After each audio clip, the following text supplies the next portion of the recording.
I have come to realize that not all law enforcement have been as educated in this area and do not fully understand the potential dangers involved when handling these particular behaviors.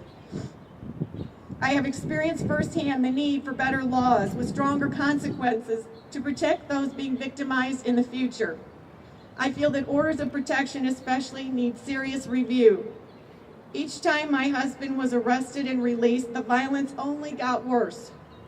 Allowing him to repeatedly bond out did not stop his behavior. It only enabled him to continue down a much more destructive path. These individuals are incapable of changing their own lives.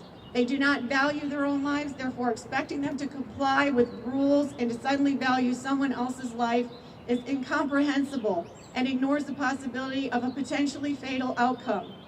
I am here today only because my ex-husband decided to take his life rather than go back to jail. I am here only because the Safe at Home program protected me when holes in the system could not.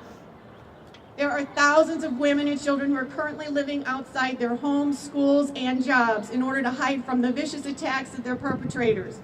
They cannot speak publicly out of fear of what might happen to them, or worse, what might happen to their children.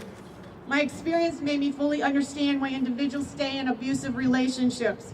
The fear of your children and family being murdered is far greater abuse than being physically injured yourself.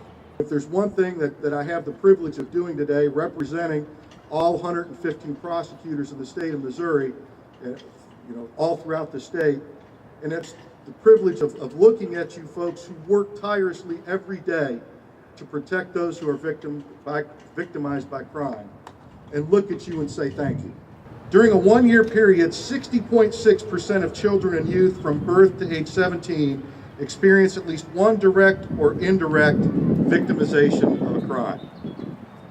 Second, almost half of children and youth from birth to 17 experienced a physical assault, 1 in 4 a property offense, 1 in 10 child maltreatment, and 6% suffer from a sexual victimization. And I remain extremely hopeful that this General Assembly will yield the first comprehensive overhaul of Missouri's domestic violence laws in the last 30 years.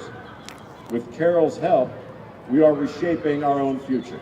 I want to thank each and every person here for the courage and perseverance you have shown in speaking out for yourselves, for your loved ones, and for victims all across our state. We all know how difficult that is to do, but how vitally important it is to have voices from the battle who will join with us to carry our efforts forward.